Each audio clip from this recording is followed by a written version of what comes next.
দুপৰীয়াৰ সময় দোকানখন পুতেকক চাবলৈ দি ভাতকেইটা খাই আহো বুলি দোকানী ভিতৰলৈ গলগৈ।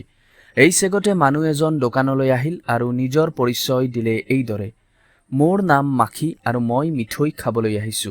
এই বুলি কৈয়েই মানুহজনে ইটোৰ পিছত সিটো টেমা খুলিলে আৰু মিঠৈ খোৱাত লাগিল।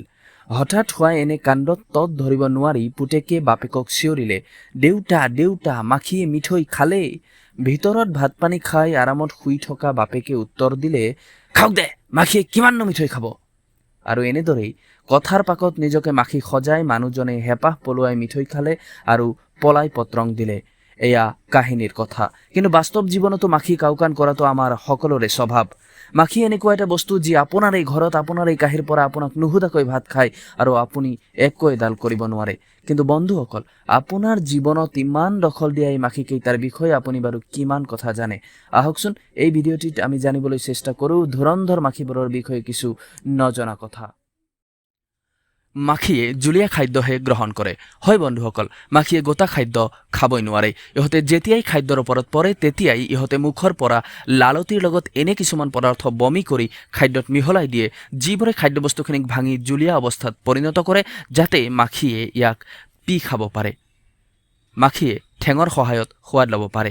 মাখিৰ ভৰিত খাদ্যৰ সোৱাদ গ্ৰহণ কৰিব পৰাকৈ টেষ্ট ৰিচেপ্টৰ থাকে, যাক কেমন চেনচিলিয়া বুলি কোৱা হয়, যাৰ দ্বাৰা মাখিয়ে খাদ্যৰ সোৱাদ ল'ব পাৰে। উৰি থকা মাখি এটাই যিমানবাৰেই ক'ৰবাত পৰে সিমানবাৰেই ই শৌচ কৰে। মাখিয়ে যিহেতু জুলীয়া খাদ্যহে গ্ৰহণ কৰে, উৰি থকা সময়ত ইহঁতৰ পেটত এই খাদ্যখিনি খুবেই লৰচৰ কৰে, যাৰ ফলত ইহঁতে যিমানবাৰেই খাদ্যত পৰে সিমানবাৰেই তাত পায়খানা কৰে। বন্ধুসকল, ইয়াৰ পিছত যেতিয়াই আপোনাৰ কাঁহীত মাখি পৰিব, এই কথাটি আপোনাৰ নিশ্চয় মনত পৰিব। মাখিয়ে পিছফালেও চাব পাৰে। হয় বন্ধুসকল, প্ৰকৃতিয়ে মাখিক এনে এযোৰ চকু প্ৰদান কৰিছে, যাৰ দ্বাৰা ইহঁতে 360 ডিগ্ৰী ভিউ লাভ কৰে। সহজ ভাষাত ক'বলৈ গ'লে ইহঁতে চকু নুঘূৰোৱাকৈ চাৰিওপিনে চাব পাৰে।